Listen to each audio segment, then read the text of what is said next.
आज हम पढ़ेंगे जलीय चक्र। कल की जो क्लास रही उसके अंतर्गत हमने भू जैव या जैव भू रासायनिक चक्र या बायोजियोकेमिकल साइकिल कह दीजिए या जियो बायो केमिकल साइकिल कह दीजिए, सभी एक ही है। उसके बारे में चक्र हमने डिस्कस किया था। उसी कड़ी के अंतर्गत आज हम पढ़ेंगे हाइड्रोसाइकिल या जिसे जलीय चक्र कहा जाता है। पूरा का पूरा जो टाइम रहेगा, आधे घंटा का जो क्लास रहेगी, वो इसी चैप्टर में हमारी गुजर जाएगी। लेकिन सामान्य अर्थों के अंतर्गत अगर हम देखें तो जल जो है वो किस प्रकार से मूव करता है। सामान्य रूप से हम जब समझाते हैं तो हम कहते हैं कि जो महासागर है, उस महासागरों का जो जल होता है वह भाप बन के, यानी उसमें से संवहन धाराएं उठती हैं। संवहन धाराएं कब उठती है? जब तापमान अधिक होता है, सूर्य के तापमान से अधिक होने से ये महासागरों का जो जल है वह किस में बदल जाता है? वाष्प में बदल जाता है। वाष्प में बदलने के बाद इससे बादल बनते हैं, संवहन धाराएं उठती हैं, बादल बनती हैं। बादल बनने के बाद जब संघनन की जो प्रक्रिया होती है, जिसे कंडेंसेशन कहा करते हैं, उसके बाद स्टार्ट होता है वर्षण। वर्षण के कई रूप होते हैं। पर्सिपिटेशन जो होता है वह बर्फ के टुकड़ों के रूप में हो सकता है, फुहारों के रूप में हो सकता है, तेज बूंदों के रूप में हो सकता है, कई रूपों में हो सकता है। तो वर्षण के बाद ये जो जल होता है वह नदी या झील के माध्यम से वापस पुनः कहाँ पहुंचा दिया जाता है? महासागरों के अंदर पहुंचा दिया जाता है। तो एक सामान्य सा एक परिचय इस प्रकार से दिया जा सकता है कि ये एक प्रकार से जल चक्र है। लेकिन इसके बीच में भी कई ऐसे बीच के जो कंपोनेंट्स होते हैं वो भी जल चक्र में भाग लेते हैं, यानी जल चक्र में उनका भी रोल रहता है। उन्हीं को हम काफी डिटेल से डिस्कस करने वाले हैं। सबसे पहले इस डायग्राम को देख लेते हैं। इस चित्र के माध्यम से आप देखिएगा, हम यहाँ से स्टार्ट करते हैं। फर्स्ट पोजीशन जो है कि यहाँ से यहाँ पर इवेपोरेशन हो रहा है। इवेपोरेशन हो रहा है यानी यहाँ पर क्या हो रहा है? वाष्पीकरण हो रहा है। वाष्पीकरण के बाद यहाँ पर कंडेंसेशन। कंडेंसेशन का अर्थ होता है संघनन। संघनन की जो प्रक्रिया हुई है, संघनन की प्रक्रिया, एडवेक्शन का अर्थ होता है ये अभिवहन, इसे कहते हैं अभिवहन। यानी बादल एक स्थान से दूसरे स्थान पर फ्लो करते हैं और फ्लो करने के बाद फाइनली क्या होता है? पर्सिपिटेशन। पर्सिपिटेशन को हिंदी में कहा जाता है वर्षण। वर्षण की प्रक्रिया होती है। वर्षण की प्रक्रिया के माध्यम से ये जो पानी होता है यह नदी नालों के माध्यम से, यानी रन ऑफ जो है, या जिसे हम वाही जल कहते हैं, जो धरातल पर बहता है, उस जल के रूप में होता है वाष्प।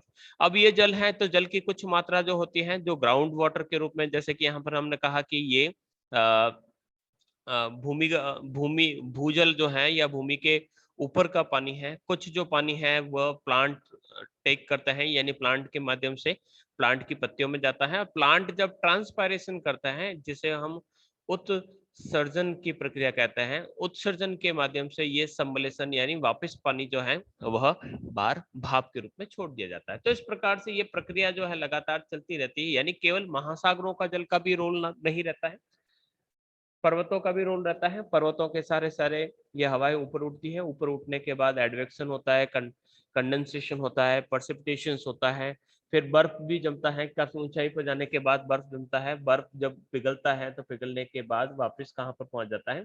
इस झील के अंतर्गत आता है। झील का पानी वापस गर्म होता है और उसका वाष्पीकरण होता है। वाष्पीकरण होने के बाद वापस ये बर्फ बनता है और वापस चला आता है। तो ये जो हाइड्रो के जो साइकिल है, यानी जल जिस जगह से स्टार्ट हुआ था पुनः वहीं पर पहुंच जाता है, इसे ही हम जल चक्र या हाइड्रो साइकिल कह करते हैं। यानी भू जैव रासायनिक चक्र को अगर हम डिस्कस करना चाहें तो उसके अंतर्गत सबसे पहला हमारा जल चक्र था। हमने दो प्रकार के चक्रों के बारे में डिस्कस किया था। दो प्रकार के जो चक्र हैं, जिसके अंतर्गत सबसे पहले हम बात करते हैं कि एक गैसीय चक्र होता है और एक ठोस चक्र होता है, और एक लिक्विड चक्र की बारे में बात करें तो ये आपके जल चक्र के अंतर्गत आ जाता है। इसके अलावा हम कार्बन डाइऑक्साइड का चक्र पढ़, कार्बन का साइकिल पढ़ेंगे, नाइट्रोजन का साइकिल पढ़ेंगे, और इसके साथ साथ हम ऑक्सीजन का भी साइकिल पढ़ेंगे। तो ये कई ऐसे साइकिल्स होते हैं जो इस प्रकार से भूजैव रासायनिक चक्र का एक हिस्सा माने जाते हैं। बढ़ते हैं आगे। नेक्स्ट जो स्लाइड है वो क्या कहती है, तो जल जो है हमारी अर्थ पर विभिन्न अवस्थितियों में यानी अलग अलग लोकेशंस में पाया जाता है। वह लेक्स के रूप में, रिवर्स, वो किसी सागर के रूप में, ओशंस के रूप में, ग्राउंड वाटर यानी जमीन के नीचे भी पाया जाता है। धरातल पर पाई जाने वाली चट्टानों में भी जल पाया जाता है। जो मिट्टियां होती हैं उस मिट्टी के अंतर्गत मृदा जल के रूप में जल विद्यमान रहता है। इसके अलावा जल कहाँ रहता है, तो जितने भी जो जीवित जीव हैं या जैविक पदार्थ हैं उसको तरल पदार्थों में पाया जाता है, यानी हमारे अंदर भी जल विद्यमान है। वायुमंडल में जल की बात करें तो जल जो है वह वायु के रूप में यानी वह वाष्प के रूप में या नमी के रूप में देखने को मिलता है।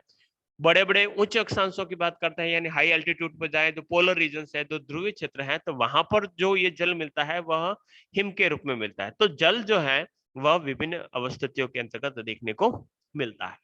ये जो डेटा है अगर आपने किताब खरीद ली है तो सविंदर सिंह जी की जो किताब है पर्यावरण भूगोल, उसमें से हूबहू आपको लाइन टू लाइन मिलेगा। और इस स्लाइड्स को देखने के बाद आपको उस किताब को उठाने की आवश्यकता नहीं रहेगी। एक एक लाइन को हम डिस्कस करेंगे।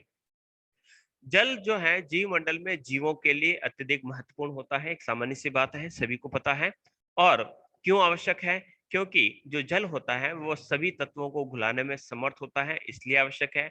जल में उष्मा को भंडारित करने की क्षमता बहुत अधिक होती है, इसलिए जल आवश्यक है। यह विभिन्न जीव जंतु जैसे पौधे और जंतु के पोषण में भरपूर सहायक करता है, क्योंकि अगर हम पौधों की बात कर रहे हैं तो पौधे जो होते हैं वह जल और प्लस CO2 का उपयोग करते हुए हरित लवक जो क्लोरोफिल है उसकी सहायता से अपना भोजन बनाते हैं। किसकी उपस्थिति में, सूर्य की उपस्थिति में। सन की एनर्जी को रिसीव करते हैं, जल और CO2 को करते हैं, हरित लवक की सहायता से ये अपने फूड को जनरेट करते हैं। स्वपोषी इसी कारण ये कहलाते हैं। तो इस प्रकार से जो जल का योगदान होता है जंतु में तथा पौधों दोनों में महत्वपूर्ण इसका योगदान रहता है। नेक्स्ट, जीव मंडल में विभिन्न तत्वों के संचरण। जल के अंतर्गत आसानी से सारे तत्व घुल जाते हैं, चाहे कार्बन हो चाहे दूसरे जितनी जो कंपोनेंट जो तत्व है, जो आसानी से कई प्रकार की गैसें भी हैं जो जल के अंतर्गत घुल जाती हैं। तो इस कारण इन गैसों के या इन तत्वों के संचरण में, जैसे संचरणकार तत्व जैसे कि हमने ले लिया सॉल्ट, अब सॉल्ट को एक स्थान से दूसरे स्थान पर पहुंचाना है तो वाटर काफी बेनिफिशियल रह सकता है, कार्बन में भी इसका रोल रहता है, कई प्रकार के दूसरे जो न्यूट्रिशंस हैं उसके भी फ्लो करने में इसका योगदान रहता है। आगे बढ़ते हैं। नेक्स्ट, विश्व स्तरीय जल चक्र क्रियाविधि को हम देखते हैं कि बड़े स्तर पर जो क्रियाविधि यानी जो मैकेनिज्म है वाटर का किस प्रकार से चलता है। हालांकि पहले वाले जो डायग्राम में बता चुका हूं। तो महासागरीय जो जल होता है वो सूर्य तप यानी इंसुलेशन से वो गर्म होता है। गर्म होने के बाद जो सागर का जो जल है वह इवेपोरेट होता है, यानी इवेपोरेशन की जो प्रक्रिया होती है जिसे वाष्पीकरण कहते हैं। इस प्रकार से जो जल जो महासागरों का था वह वायुमंडलीय आर्द्रता के रूप में यानी ह्यूमिडिटी का निर्माण करता है। तो ह्यूमिडिटी के रूप में यानी वह गैसियस फॉर्म में आ चुका है जो पहले लिक्विड फॉर्म में था, तो लिक्विड फॉर्म से ये गैसियस के अंतर्गत कन्वर्ट हो चुका है ड्यू टू इंसुलेशन। फिर है ये जो जल वाष्प होती है वह हवाओं द्वारा महासागरों व महाद्वीपों के ऊपर से अब परिवहन होता है। परिवहन का होता है ट्रांसफर का होना, यानी ये हवाएं काफी हल्की होती हैं जो जल वाष्प होती हैं, तो ये जब ऊपर उठती है तो ऊपर उठने के साथ साथ ऊपर भी उठती है और लेफ्ट राइट की तरफ भी फ्लो करती है। लेकिन सबसे ज्यादा जो रोल रहता है ऊपर उठने का ज्यादा रहता है, क्योंकि हल्की होती है इसलिए काफी ऊपर उठती है। तो बाद में ये ऊपर उठती हवाओं के कारण वायु में जो नमी है उसका संघनन होता है, यानी कंडेंसेशन होता है। इसका क्या हो जाता है, कंडेंसेशन। अब कंडेंसेशन का अर्थ होता है कि वह संतृप्त यानी हवा के अंदर नमी धारण की करने की एक निश्चित क्षमता होती है, वाटर होल्डिंग कैपेसिटी होती है। अब वाटर होल्डिंग कैपेसिटी के अकॉर्डिंग उसके अंदर वाटर अगर आ चुका है तो उस समय वह सैचुरेट हो जाएगी, संतृप्त हो जाएगी। उस समय क्या होगा, संघनन होगा, यानी वो हवा जो एक्सिस में जो वाटर है उसको रिलीज करेगा, और रिलीज जब करेगा तब क्या होगा, परसिपिटेशन होगा, वर्षण होगा। वर्षण किस एल्टीट्यूड पे होता है यानी किस हाइट पे होता है उस पर डिपेंड करता है कि जो वर्षण होगा वह जल बूंदों के रूप में होगा, या जो वर्षण होगा वह बर्फ के रूप में होगा, यानी ओलों के रूप में होगा। काफी ज्यादा हाइट पर है तो ओले के रूप में कन्वर्ट हो सकता है, प्रेसिपिटेशन उस रूप में हो सकता है। लेकिन अगर बिल्कुल धरातल के पास है, धरातल के बिल्कुल पास पे अगर प्रेसिपिटेशन हो रहा है तो वह ड्यू ड्रॉप के रूप में या ओस के रूप में भी देखने को मिल सकता है। तो ये डिपेंड करता है कि टेम्परेचर कितना है। तो इस प्रकार से वो जो वाटर है जो भाप बनाता वो पुनः धरातल पर पहुंच जाता है। समझिए क्या इसको वापस किस प्रकार से।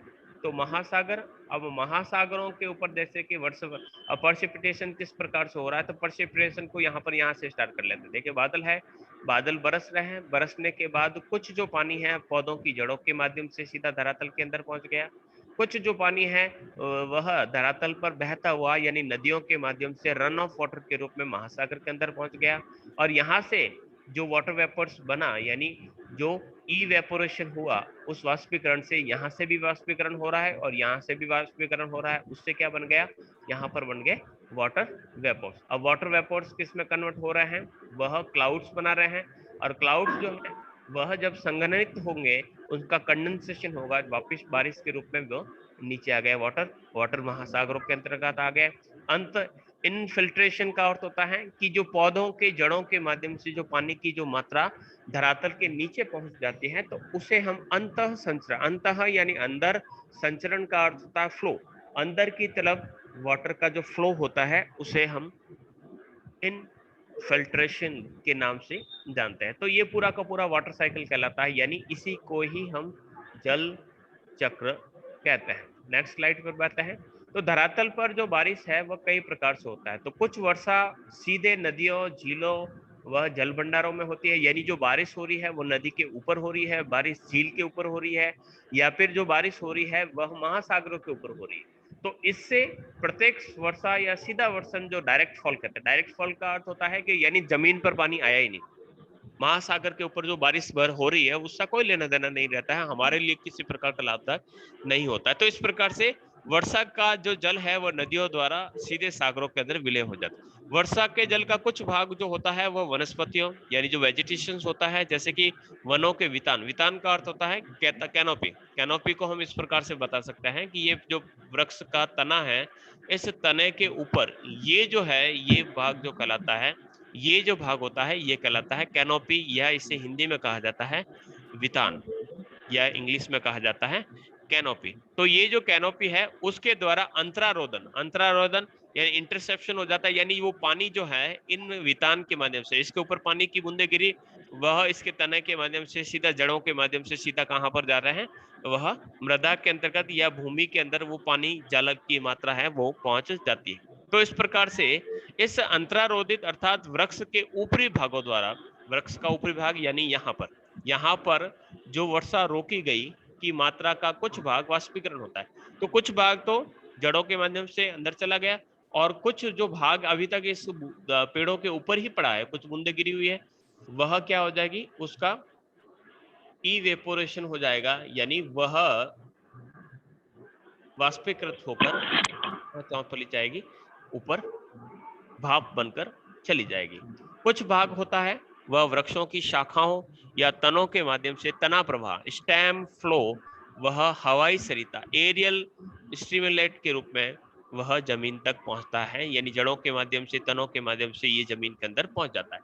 तो बारिश का पानी डायरेक्ट जमीन पर गिरकर ही जमीन के अंदर नहीं पहुंचता, बल्कि जो पेड़ पौधे होते हैं वह भी जमीन के अंतर्गत जो पानी है, अंडरग्राउंड जो वाटर है उसको इंक्रीज करते हैं। फिर तीसरा जो है जल वर्षा का कुछ भाग वनस्पति विहीन, यानी जहां पर वनस्पति नहीं है या फिर विरल है, यानी काफी यहाँ पर डिस्पर्स्ड कह सकते हैं, या फिर हम कह सकते हैं कि विरल, बहुत दूर दूर तक वनस्पति पाई जाती है, तो सीधे जमीन पर जो पानी गिरता है यानी जो थ्रोफॉल होता है उसके माध्यम से ये सीधा सीधा धरातल पर के अंदर पहुंच जाता है। इसी प्रकार से जल वर्षा का कुछ भाग है वनस्पतियों द्वारा वाष्पोत्सर्जन के रूप में चला जाता है, यानी इवो ट्रांसपायरेशन की जो प्रक्रिया होती है, वाष्पोत्सर्जन साइज जो लीव्स होती हैं यानी जो पेड़ की जो पत्तियां होती है उसके अंदर छोटे छोटे से छेद होते हैं, रंध्र होते हैं, उन रंध्रों के माध्यम से जो एक्सेस वाटर की जो मात्रा होती है वह छोड़ता है, भाप बना देता है, उससे उसका कुछ क्षय हो जाता है, और कुछ जल जो होता है नदियों, तालाबों, झीलों या वाष्पीकरण के द्वारा वह वायुमंडल के अंतर्गत पहुंच जाता है। तो इस प्रकार से ये वाटर साइकिल इस प्रकार से चलता है। धरातल पर जो पानी पहुंचा है उस जल वर्षा का, यानी धरातल पर जो बारिश हुई उसका बड़ा भाग जो होता है स्थल प्रवाह, स्थल प्रवाह नहीं, इफेक्टिव ओवरलैंड जो फ्लो है, जिसका अर्थ होता है ये नदी के रूप में, यानी नदी या नालों के रूप में वह पानी वह बहता है। और धरातल पर फैलकर बहने वाले जल को हम वाही जल कहते हैं, रन ऑफ वाटर के नाम से जानते हैं। यह भू सतह पर, यानी हमारा जो लैंड सरफेस है उसके माध्यम से, ये छोटे छोटे नालों के माध्यम से नदियों के अंदर मिल जाता है। और कुछ भाग जो होता है बारिश का वह भू सतह के नीचे अंतर संचरण, इनफिल्ट्रेशन होता है, यानी जमीन जो है उस जमीन के ऊपर कुछ भाग जो है वाटर का वह फ्लो करता है, यानी वाटर का कुछ भाग तो यहाँ पर फ्लो कर रहा है। और वाटर, ये वाटर कहाँ से आया, जो बारिश हुई, यानी जो क्लाउड्स है उस क्लाउड से बारिश हुई, बारिश से ये जो रिवर्स है उस रिवर्स के माध्यम से ये जो पानी है वह, ये रिवर्स के माध्यम से या जो पानी बहता है उसे हम रन ऑफ वाटर कहते हैं, रन ऑफ वाटर कहते हैं। और कुछ जो वाटर का जो हिस्सा है वह नीचे चला जाता है, यानी धरातल के नीचे इनफिल्ट्रेशन हो जाता है, ये पहुंच जाता है धरातल के नीचे। और जो धरातल के नीचे जो पानी पहुंच जाता है उसे हम अंडर ग्राउंड वाटर के नाम से देते हैं, यानी ये ही हमारा होता है भूमिगत जल। तो भूमिगत जल बढ़ता है। अब भूमिगत जल का क्या होगा, हम क्या करेंगे, हम ट्यूबवेल लगाएंगे, ट्यूबवेल से ये पानी बाहर निकालेंगे, या फिर जो पौधों की जो जड़ें हैं वो इस वाटर का यूज करते हैं। आगे बढ़ते हैं। कुछ जो पानी होता है वह मृदा के अंतर्गत मिल जाता है, मृदा के अंतर्गत भंडारित होता है, यानी स्टोर होता है। इस स्टोरेड वाटर को हम मृदा जल कहते हैं, यानी इसको सॉइल वाटर के नाम से जाना जाता है। काफी इंपॉर्टेंट होता है। और सॉइल की अगर कंपोजिशन देखें तो उसमें बहुत ज्यादा जो परसेंटेज होता है वह सॉइल वाटर का होता है। मृदा जल भंडार में, यानी जो मिट्टी के अंदर जो जल है उसका भी वाष्पीकरण होता है, और वाष्पीकरण तथा कुछ जो पौधे होते हैं वह वाष्पोत्सर्जन, यानी ट्रांसपायरेशन ज्यादा वायुमंडल के अंतर्गत उसका क्षय हो जाता है। तो पानी जो है इस प्रकार से चलता रहता है।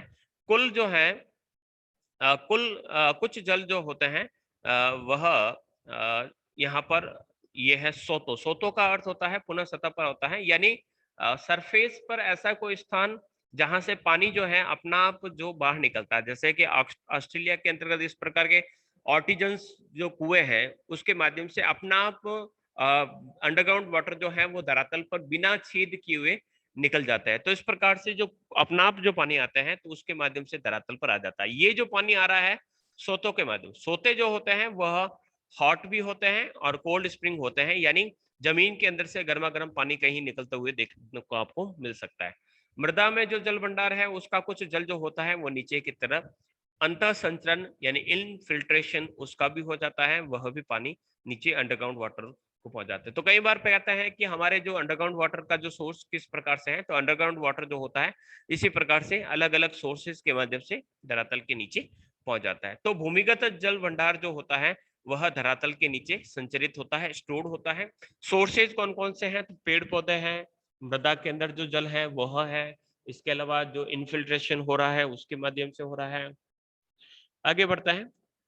भूमिगत जल यानी जो भूमि के अंदर अंडरग्राउंड जो वाटर है वह उस भंडार में से कुछ जल आधार प्रवाह फ्लो के माध्यम से नदियों के माध्यम से नदियों में पहुंच जाता है, और कुछ जल जो होता है वह कैपिलरी एक्शन के द्वारा ऊपर उठता है। कैपिलरी एक्शन को हम इस प्रकार से देख सकते हैं, जैसे कि चिमनी जो है और चिमनी के अंतर्गत हमने बाट लगाई है तो वो किस प्रकार से तेल का प्रयोग करते हुए अपनी बाती को हमेशा जलाए रखता है, तो वो एक प्रकार का कैपिलरी एक्शन है। तो उसके माध्यम से वो तेल जब उस बाट की तरफ ऊपर उठता है, इसी प्रकार की जो प्रक्रिया होती है वो केशिकाकरण की प्रक्रिया कहलाती है। और पुनः जो अंडरग्राउंड जो वाटर है वो किसमें पहुंच जाता है, जल भंडार जो मृदा के अंतर्गत है उसके अंतर्गत मिल जाता है, यानी अंदर से भी पानी अपना ऊपर की तरफ उठता है। कुछ जल नीचे चला जाता है और गहराई में स्थित जो रॉक्स होती हैं, बेड रॉक्स होती है। बेड रॉक्स का तो होता है कि यहाँ पर कोई एक बेसाल्ट है या फिर कोई हार्ड रॉक है। अब हार्ड रॉक है और उसके ऊपर सॉफ्ट रॉक है। सॉफ्ट रॉक का अर्थ होता है यहाँ पर हम कह देते हैं ये सेडिमेंट्री रॉक है, और इसके नीचे जो है वह आपके इग्नोइस रॉक है। तो यानी यहाँ पर क्या है, आग्नेय है, और यहाँ पर है अवसादी। तो अवसादी से जो पानी रिस रिस कर नीचे जाएगा वो यहाँ पर इकट्ठा हो गया, जो यहाँ पर इकट्ठा हो जाता है। जैसे कि हमने राजस्थान के अध्ययन में आपने एक लाठी सीरीज को पढ़ा होगा। लाठी सीरीज जो है, लाठी सीरीज का नाम सुना होगा, या चंदन नल कूप के बारे में पढ़ा होगा, जिसे थार का घड़ा भी कहा जाता है। तो वह क्या है, वह इसी प्रकार की स्थिति है कि वहां पर आपको एक वाटर बॉडी वहां पर तल के नीचे, यानी बेड रॉक। अब बेड रॉक कौन सी होगी, जिस रॉक पर ये वाटर लेवल जो है वह स्टोर हो रखा है। यानी यहाँ पर ये जो बेड है, इस बेड रॉक के ऊपर जो वाटर है, ये पानी है, ये पानी है, तो ये आपकी बेड रॉक कहलाती है। तो इस प्रकार से वाटर जो है यहाँ पर स्टोर हो जाता है। सरिता जल भंडार, सरिता जल यानी नदियों के अंदर जो पानी है वह कहाँ से आता है, तो धरातल के ऊपर जो पानी नदी नालों के माध्यम से पहुंचता है वह नदियों के माध्यम से पहुंचता है। मृदा के अंदर जो जल भंडार है वह अंतवहां यानी इनफिल्ट्रेशन या इनफ्लो जो है, या सीधा वाह जिसे थ्रो फ्लो या इंटरफ्लो कहा करते हैं, के माध्यम से, तथा भूमिगत जल भंडार का जो आधार प्रवाह के माध्यम से होती है। यानी इस प्रकार से वहां पर वाटर की जो फैसिलिटी बनती है। तो वर्षण यानी परसिपिटेशन के इनपुट और आउटपुट दोनों इस प्रकार से लगातार चलता रहता है। जितना पानी आया उतना ही वापस पहुंचा दिया जाता है। तो ये किस प्रकार से होता है, तो नदियां, तालाब, झीलें, मिट्टियां, इन सभी के अंतर्गत जो जल है वह वाष्पीकरण यानी इवेपोरेशन के माध्यम से, वनस्पतियों में जो वाष्पोत्सर्जन हो रहा है जिसे इवो ट्रांसपायरेशन कहा जाता है, यानी वाष्पीकरण और उत्सर्जन दोनों को मिला दिया जाता है, तो इवो ट्रांसपायरेशन की प्रक्रिया कहलाती है। तथा जल वर्षा के माध्यम से जो पहुंचने से पहले ही जो पानी जो है, जो रास्ते में ही वाष्पीकृत हो जाता है, जिसे जल वाष्प कहा करते हैं, वाटर वेपर्स कहते हैं, तो यह वायुमंडल के अंतर्गत वापस पहुंच जाता है। तथा दूसरा है कि धरातल के ऊपर जो जल है वह नदियों, सागरों, महासागरों के अंतर्गत पहुंच जाता है, नदियों से सागरों, फिर महासागरों के अंतर्गत पहुंचते हैं। तो इस प्रकार से समस्त प्रक्रिया वर्ल्ड लेवल पर हर वर्ष यहाँ पर उसका रिपीटेशन होता रहता है। इस कारण ग्लोबल हाइड्रोसाइकिल जो है वो लगातार चलता रहता है। हमें पता है कि जो जलीय प्रक्रिया है, जैसे कि महासागर है, महाद्वीप और वायुमंडल से होकर एक ग्लोबल हाइड्रोसाइकिल जो है वो चलता रहता है। जीवमंडल में जितनी भी जो आर्द्रता है, यानी ह्यूमिडिटी के ऊपर, यानी वाटर जो है, आर्द्रता का अर्थ होता है ये वाटर का क्या है, ये गैसियस फॉर्म में है, तो उसका 90% जो भाग होता है वह जल चक्र के लिए सुलभ नहीं हो पाता है। यानी आर्द्रता का केवल, अगर हाइड्रोसाइकिल की बात करें तो 90% जो भाग है उसका तो कोई रोल नहीं है, क्योंकि ये मात्रा की अगर बात करते हैं तो जल की अधिकांश जो मात्रा है वह कुछ शैलों में यानी चट्टानों के अंदर विद्यमान है। तो इस प्रकार से समस्त नमी यानी पूरे के पूरे हमारा जो बायोस्फीयर है उसमें जितनी भी जो नमी है, ह्यूमिडिटी है, उसका केवल 5% भाग ही इस हाइड्रोसाइकिल के अंतर्गत भाग लेता है। यानी नदियों के अंदर जो पानी है या भाप बन रहा है या वाष्पोत्सर्जन हो रहा है, तो टोटल जो वाटर अवेलेबल है इस अर्थ पर उसका 5% ही इस हाइड्रोसाइकिल के अंतर्गत भाग लेता है। और इस 5% को अगर हम 100% मान ले, यानी जो 5% जो हाइड्रोसाइकिल के अंदर अगर रोल निभा रहा है उसको अगर आप 100% मान ले, तो लगभग 97.2% तो महासागरों के अंतर्गत है। ठीक है, 5% का शेष 2% ह्यूमिडिटी के रूप में है। 2.15% जो है वह ध्रुव नमी जो है ध्रुवीय हिमटोपियों में यानी आइसबर्ग के अंतर्गत देखने को मिलती है। 0.62% जो है वह भूमिगत जल में देखने को मिलता है, और यही जल होता है वह एक हाइड्रोसाइकिल के लिए अवेलेबल होता है। तथा 0.03% जो नमी है वह नदियों, कुछ मिट्टी के अंदर, कुछ झीलों के अंदर, कुछ तालाबों के अंदर और कुछ आंतरिक महासागरों के अंतर्गत इस प्रकार की वाटर बॉडीज देखने या वाटर की देखने को मिलती है। एक विश्व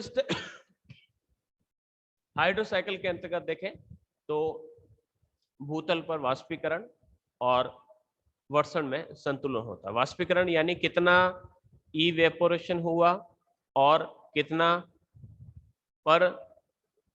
प्रेसिपिटेशन हुआ, यानी वर्षण बारिश कितनी हुई और कितनी भाप बनी, उसका संतुलन इसमें बना रहता है। लेकिन ये जो बैलेंस है ये कंटिनेंट और ओशियन पर एक जैसा आपको नहीं देखने को मिलता है। तो ये कुछ फैक्ट्स देखने को दिए गए हैं कि वर्षण और वाष्पीकरण की जो मात्रा है, यानी वाष्पीकरण की जो मात्रा है वह वर्षण की मात्रा से काफी अधिक होती है, यानी जितना वाष्पीकरण होता है उतनी बारिश नहीं हो पाती है। कहा जाता है कि महासागरों से हर साल लगभग 4,55,000 घन किलोमीटर यानी जो क्यूब है, क्यूब बना देता है।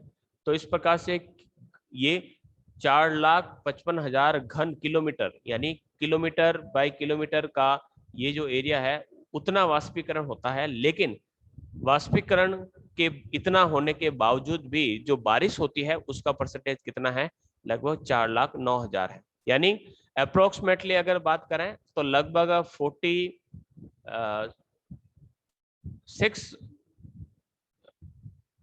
जो घन मीटर वाटर है वह वापस नहीं आ पाता है। तो कहाँ जाता है, तो इस प्रकार से हम कह सकते हैं कि ये जो वाटर है यानी 46,000 घन मीटर जो जल की है वह हानि होती है। तो स्थलीय भागों के अंतर्गत जो जल भंडार है, जैसे कि नदी, झील, तालाब, जो स्थल भाग कंटिनेंट पर है, कोई सागर है जो चारों तरफ से जमीन से घिरा हुआ है, मृदा के अंदर जो जल मौजूद है, से लगभग 62,000 घन किलोमीटर जल का वाष्पीकरण होता है।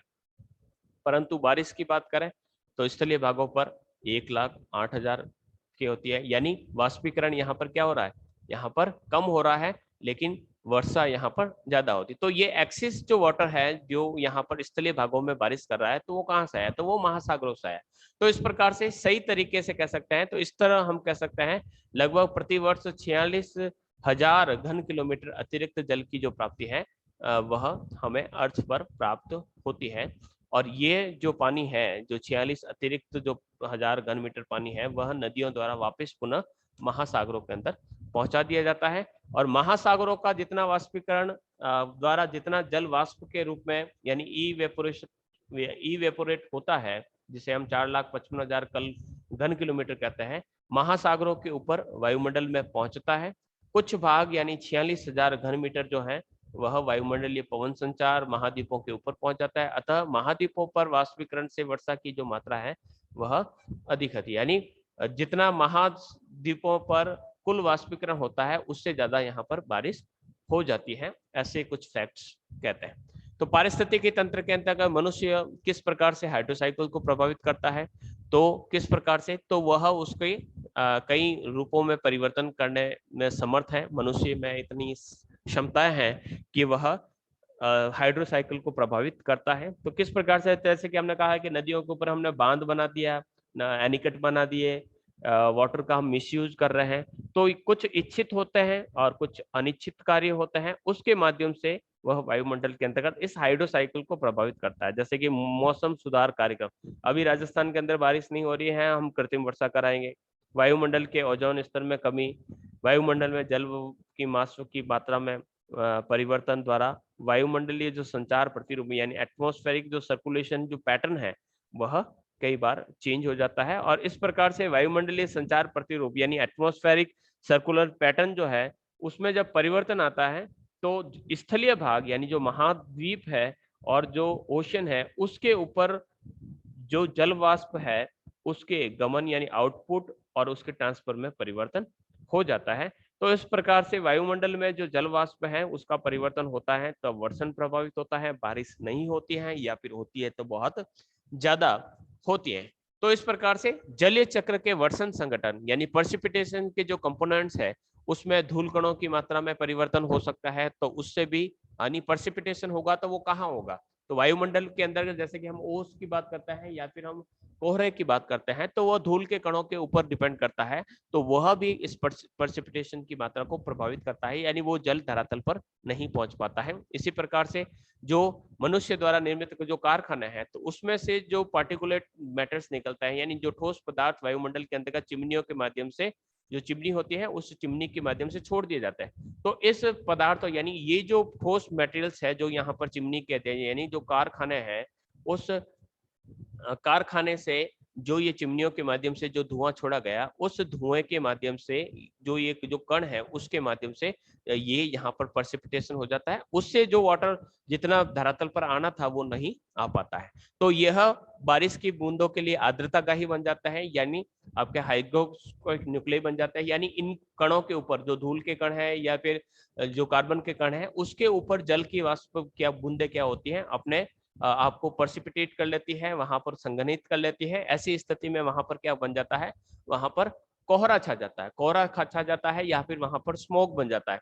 तो ऐसी स्थिति में जो वाटर जो नीचे आना चाहिए था वो नहीं आता। अक्सर जो औद्योगिक शहर है वहां पर कोहरा जो है वो आम एक समस्या के रूप में देखा जा सकता है। तो हाइड्रोसाइकिल जो है यहाँ पर मनुष्य की जो एक्टिविटी है उसके द्वारा प्रभावित होता है। तो वायुमंडल में मौजूद जो ठोस कण जो प्रदूषण है, जिसे पर्टिकुलेट पॉल्यूशन के नाम से कहा जाता है, के द्वारा वहां पर बादल बनते हैं, वर्षा का रूप और मात्रा वहां पर प्रभावित होती है। तो ह्यूमन इंटरफेरेंस जो है वो प्रभावित करता है। इसके अलावा मेघ बीजन यानी जबरदस्ती हम क्लाउड सीडिंग कराते हैं, बारिश करवाते हैं, तो उससे बारिश की मात्रा बढ़ाई जा सकती है। जब हम पेड़ों को काटते हैं तो वर्षा की मात्रा घटती है। तो मनुष्य अपने क्रियाकलापों द्वारा हाइड्रोसाइकिल के वाष्पीकरण संगठन यानी इवेपोरेशन को जो है काफी बड़े पैमाने पर प्रभावित करता है, जैसे कि वनों को काटकर नगरीकरण को बढ़ाकर इस क्रिया द्वारा वाष्पीकरण में हास होता है, तथा बांध और जल भंडारों का जो निर्माण है, तालाब, एनीकट, वृक्षारोपण, फसलों की सिंचाई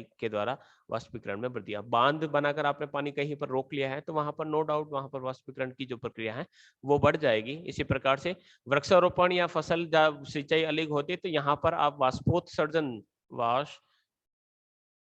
वाष्पोत्सर्जन की जो प्रक्रिया है वो आपको, यानी ट्रांसपायरेशन की जो प्रक्रिया है वो आपको ज्यादा देखने को मिलेगी। तो इस प्रकार से जो ह्यूमन है वह इसको बढ़ा भी सकता है और घटा भी सकता है। तो इस प्रकार से हमने इस हाइड्रोसाइकिल को पढ़ा, और हाइड्रोसाइकिल के बारे में हम जिस प्रकार से कहा कि मनुष्य जो है जल चक्र धरातली वल संगठन, यानी धरातल पर जो नदी के रूप में या जो नालों के रूप में जो पानी बह रहा है, यानी सरफेस रन ऑफ जो कंपोनेंटर है उसको भी प्रभावित करता है। किस प्रकार से, तो वन विनाश कर लेता है या नगरीकरण द्वारा वही जल के माने वृद्धि होती है कि वन कट जाते हैं तो पानी जो है बिना किसी रुकावट के बहुत तेज गति से बहता है। तो ऐसी स्थिति में जो इनफिल्ट्रेशन जो पानी का होना चाहिए, भूमिगत जल जो बढ़ जाना चाहिए था वो नहीं हो पाता है। नगरीकरण से आपने जगह जगह पर कंक्रीट के मैदान बना दिए, कंक्रीट के जंगल खड़े कर दिए हैं, तो ऐसी स्थिति में पानी जमीन के अंदर जा ही नहीं पाता है। यही कारण है तो वाटर हार्वेस्टिंग जैसी प्रक्रिया को अपनाकर हम अंडरग्राउंड वाटर को बढ़ाने की प्रक्रिया। तो जल के अंतर संचरण संगठन यानी इनफिल्ट्रेशन कंपोनेंट्स में हम देखें तो वन विनाश जो है उसके कारण अंत संचरण कम की होगी, क्योंकि पेड़ों के माध्यम से अंत संचरण होता है, वो नहीं होंगे तो किस प्रकार से होगा। पेड़ काफी ज्यादा लगाएंगे तो अंतर संचरण बढ़ जाएगा, अंडरग्राउंड वाटर में वाटर लेवल इंक्रीज होगा। सिंचाई हम करेंगे तो उसके माध्यम से सिंचाई का जो अतिरिक्त जो पानी होता है वह उस अंडरग्राउंड वाटर को बढ़ा सकता है। तो इस प्रकार से ये जल चक्र चलता है। तो हमने पढ़ा कि जल के बिना जीवन संभव नहीं है, एक उत्तम घोलक है, एक सॉल्यूशन है जो जीवों द्वारा तत्वों को ग्रहण करने में सहायता करता है। जीव द्रव्य यानी प्रोटोप्लाज्म जीवन का जो भौतिक आधार होता है, और इसका लगभग 80 to 90% जो पोर्शन होता है वो वाटर से बना रहता है। सूर्य प्रकाश की जो उष्मा होती है उससे समुद्र जल और वनस्पतियों में जो जल है उससे भाप बनती है, ऊपर जाकर बादल बनते हैं, बादल से बारिश होती है। बारिश का जो भाग होता है कुछ भाग वाष्प में चला जाता है, कुछ भाग भूमिगत जल के रूप में, और कुछ भाग जो होता है वह समुद्र में पहुंचकर इस साइकिल को पूरा करता है। तो इस प्रकार से ये जो चक्र है वो लगातार चलता रहता है। तो इस प्रकार से जल चक्र जो है वर्षण, वाष्पीकरण और वाष्पोत्सर्जन, precipitation, evaporation and trans evaporation की जो प्रक्रिया है उस प्रक्रिया से माध्यम रहता है। वर्षण हम इसको इस प्रकार से कह सकते हैं, इन दोनों प्रक्रियाओं से क्या होगा, बादल बनेंगे, एडवेक्शन होगा, फिर इसका कंडेंसेशन होगा, संघनन होगा, संघनन से वर्षण होगा, वर्षण से पानी नदियों के माध्यम से सागरों के अंदर या नदी के अंदर जो बहता हुआ जो पानी है वह वाष्पीकृत होगा, पेड़ों के अंदर पहुंचेगा तो वाष्पोत्सर्जन होगा। तो इस प्रकार से ये जो साइकिल है लगातार चलता रहता है। तो इस प्रकार से ये जो फैक्ट है हम काफी डिस्कस कर चुके हैं। तो इस प्रकार से हम कह सकते हैं कि जो वाटर साइकिल है लगातार इस प्रकार से चलता रहता है। तो आई होप यहाँ तक आपको पूरा हाइड्रो साइकिल समझ में आ गया होगा। सविंदर सिंह जी की किताब में से हूबहू लाइन टू लाइन एक एक लाइन मैंने समझा दी है। नेक्स्ट जो क्लास रहेगी उसके अंतर्गत एक और साइकिल को हम पढ़ेंगे।